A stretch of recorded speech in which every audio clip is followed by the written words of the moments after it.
Alright guys, Cruisin USA. I picked it up for $225, which I think was a great deal. I debated on it for quite a bit. I watched it for a few weeks and I was like, it's a really good price. I just don't have the room for it right now. And, don't want to spend the money. And just seeing it week after week wore me down, so I picked it up. First thing you'll notice, I had recorded build videos and all the footage got corrupted. So I'm going to go back through and kind of recreate everything. First thing when I picked it up, monitor was dead. The back was busted out back here. I'll swing around and show you guys. Third gear was out, it wasn't working. And also I was having issues with the game powering up. And I'll kind of go through everything and talk about what I did. Alright guys, so a couple of things going on back here with the boards. I was trying to boot this up and it kept, I would hear it click on and then it would die and not do anything. I was trying to check the chips on the board, make sure everything's seated. Ultimately what had ended up being the issue was that there wasn't enough power being outputted from the power supply on enough volts. So that's adjustable. I adjusted that. I think it was like only outputting 4 volts, so I turned it up. I think like 5.2 is like the recommended voltage. I'd have to double check what the manual said. I'm not recalling offhand, but adjusted that and then everything was loading like it was supposed to. So the other issue is that this battery, which should store all the settings when you boot the game, that was dead. So I just switched that out right now and we'll do a factory reset and get all our settings in there. So we're gonna boot this up and hopefully it'll go into the place to set the factory settings. We'll set everything and we'll be on our way.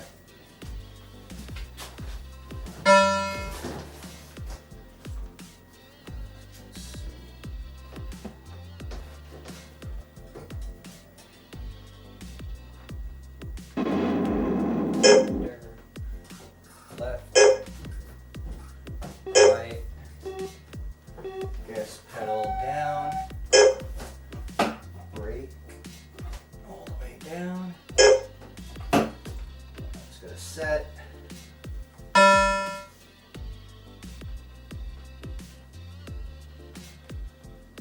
gonna go and start the menu. Let's see.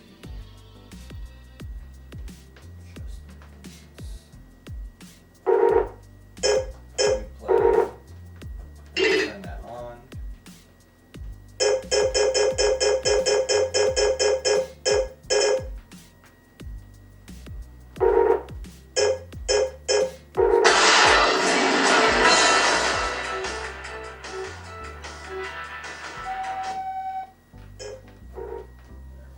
Turn that volume down. So now these settings should be saved, and each time we turn it on, you should be good to go. So it had this the 2-player marquee in, which I'm keeping. I don't want to get rid of it or anything, but I did switch out for the standard Cruisin USA marquee. This one you would have for a linked set. And the light fixture had also died in it. And it's cheap enough to replace these with the new fixture. So I ended up just wiring a new fixture. It's LED, should last me, hopefully 10, 20 years. I don't know how long they're quoted for now. But also the marquee holder did not go across all the way. It was obviously for something else, not for this. So I ended up getting a replacement from I believe Suzu Hap. and you kind of get a long piece and you cut it to size. So I ended up switching that out, and now we got in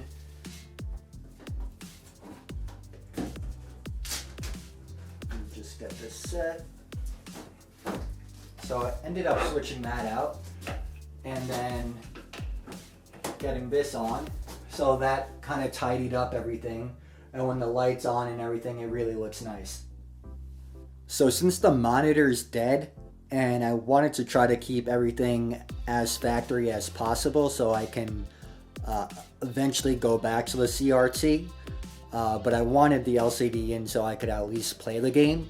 What I ended up doing, we'll start with the power. I came in here and I made this little adapter that goes onto the toggle switch for the power, and then it splits the power in between the original harness, which is still here, and then it sends it to this little junction box I put in, and I plug in my monitor and my you could see back there my CGA to VGA converter. The reason why I did that is just because, like I said, I want to try to keep it as original and unscathed as possible. This way, ideally, when I repair the CRT, this is all can be unplugged and pulled out, and CRT just goes back in and none of the wires are hacked up or anything like that. So these original mounting points on the frame of the cabinet, I decided to use those to mount the TV into. So all it is I bought this bar stock, or I might have even had it. This stuff is always handy, you never know when you can use it. But I cut it down, and it lines up perfectly with these mounting points. And I have my plate, which I made out of wood, which mounts to the monitor. These are typically, I think, M4 bolts. You can get them in different sizes. At this point now, I just keep a few packs of them in various sizes. It's always handy when you're doing this. And I just made this little mounting bracket with everything, and then it bolts right up into the cabinet.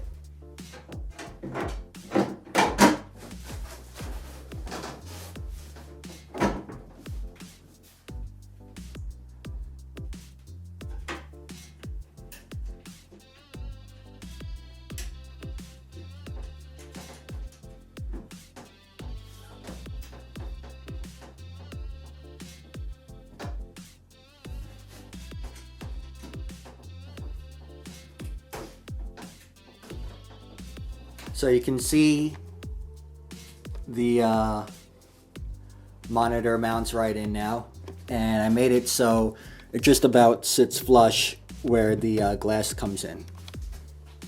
Now, I saw some people said they use 32-inch monitors for this. I had 2 different spare 32-inch monitors, and it didn't fit in here for me. So I ended up using this 27-inch monitor. I think I paid like $36 or something like that, and then shipping. So a relatively cheap monitor, and it looks pretty good for for what we're using it for. There are some settings that have to be adjusted on the converter. I think it's like the clamp and ST settings. Those have to be corrected to the proper settings. I think it's like 4 and 5. There's videos and documentations online for all that stuff. So once you set that, the game, will play pink. You correct those settings, and then looks fine. There are some kits I saw online where you could buy it and it converts, or supposedly comes with everything you need to convert it to an LCD monitor. The one kit I saw on eBay, I think was like $470, which I thought that was quite a bit. I'm assuming the monitor hopefully is a bit nicer, but it's essentially the same thing that I have here. The finish looked like it left a little bit to be desired for. They used the original bezel, and the issue with that is that where the monitor sits, it's gonna cut off the sides of the monitor, and then there's gonna be a gap. So that's why I brought mine out, so it's gonna sit flush with the glass. And for, you know, $30 plus shipping, if we say maybe $60 on the monitor, this bar stock, if you don't have it, it's, you know, maybe $30 at Lowe's, Home Depot, maybe even cheaper than that. And you know, wood, it's just scrap wood that I had. Again, maybe if you pay another $30 if you had to, which would be on the high end, you're looking at $90 for something that is being sold for $470. I'm sure it's probably a lot nicer than my finish as far as the brackets, perhaps, and nothing against the seller. I just think you could do it a lot cheaper and under $100. So to tidy everything up, since I couldn't use the original bezel, I made this little wood bezel, which is going to go in there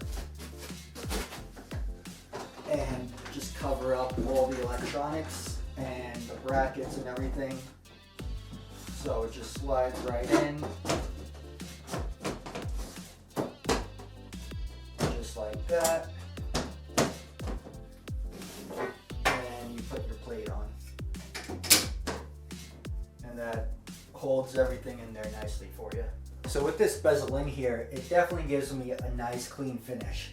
Now, this cabinet didn't come with glass, so at some point I'm going to go back and cut some plexi to fit in here. I have been thinking of ways already that I can improve this. For now, this is it, it's done, it's finished.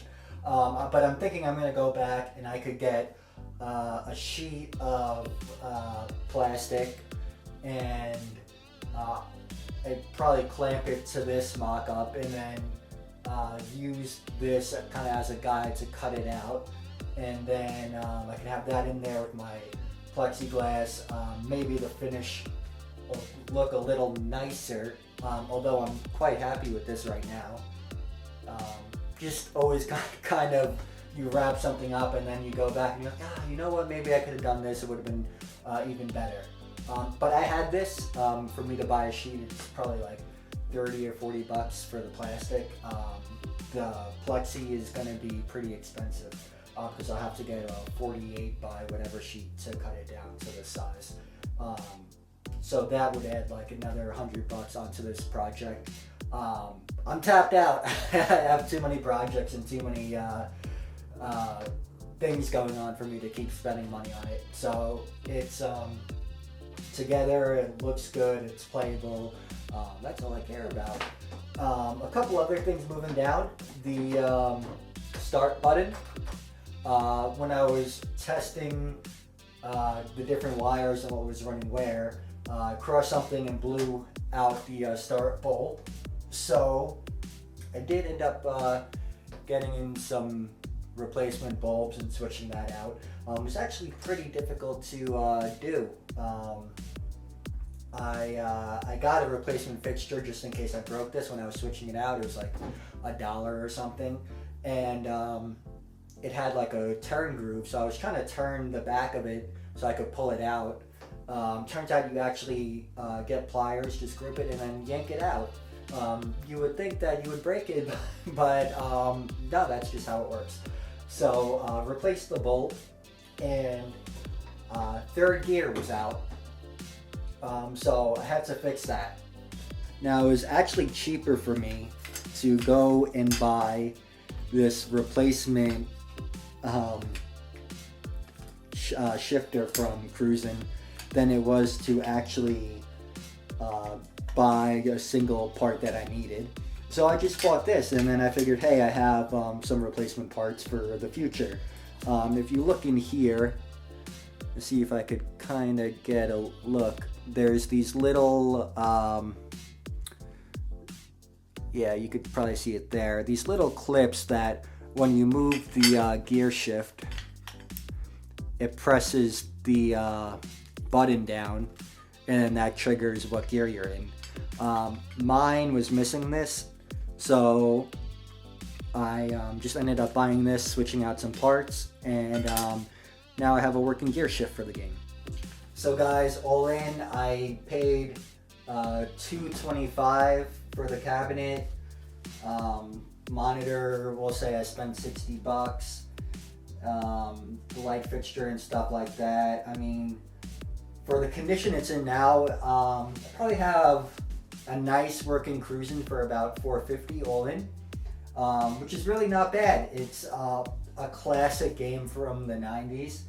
I grew up playing this and always admired it at the arcades. And it's not something that I really had my eye out for. If anything, I was going to pick up a sit-down racing game. It would have been Daytona USA. But there are quite a few things about this cabinet that I really liked, that I felt like kind of added a lot of history to the game, or had some neat little things in it, such as the Ultra 64, which became the Nintendo 64. The Bill Clinton hot tub scene at the end, which was censored from the N64 game. So there's a lot of cool little trivia things about this game that I really ended up liking as I started reading more and more about it, and kind of persuaded me into picking up the game. So it's just something that I adored, and I had to pick it up and play with it and try it, and then I just kept falling more and more in love with it. But enough of that, let's boot it up.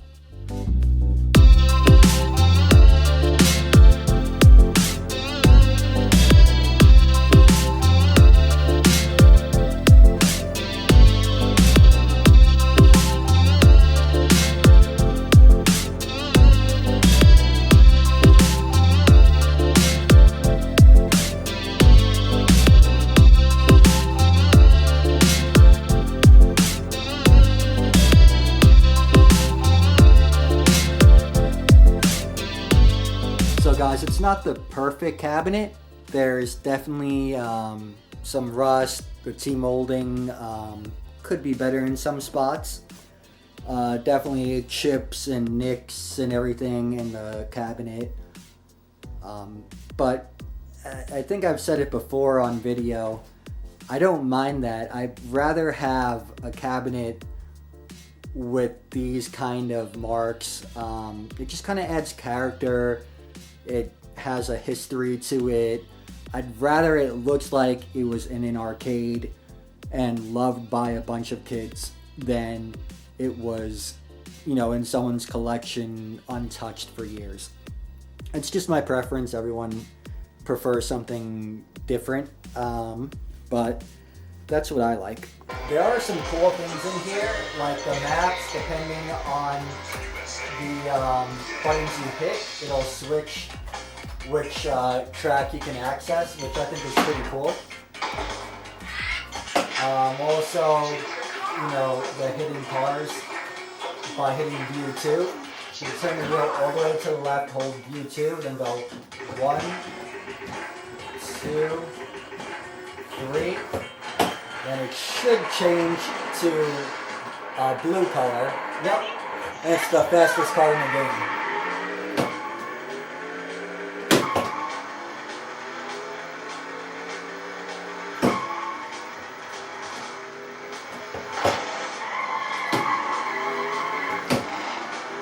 Of course, it's not it that fast, and you can't keep it on the track.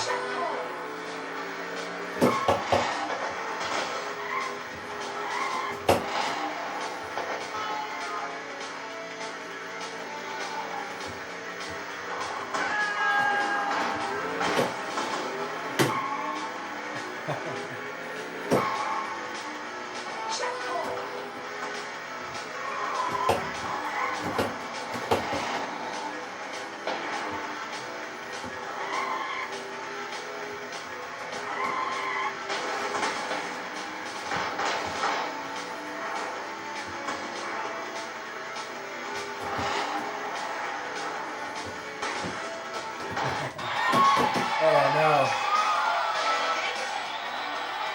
Choked under pressure.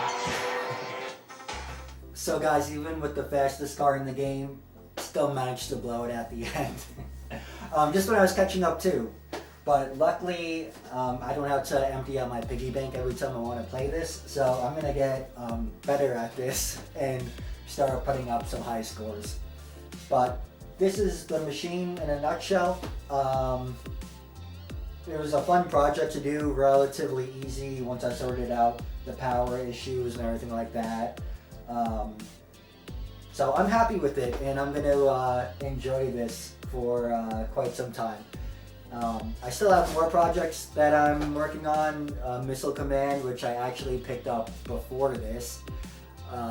That's almost done. We're just doing some updates on Pac-Mania and the Donkey Kong Junior cabinet, which was a 16-1, was never a Nintendo cabinet. I'm converted to a 1942. So a few things going on. We'll get some more videos out, and I have things that I shot that I have to put together. So just bear with me, and I'll have some more stuff for you guys. I appreciate you all watching this and everyone who likes and everything like that. Yeah, appreciate you guys, and I'll see you next time.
Oh,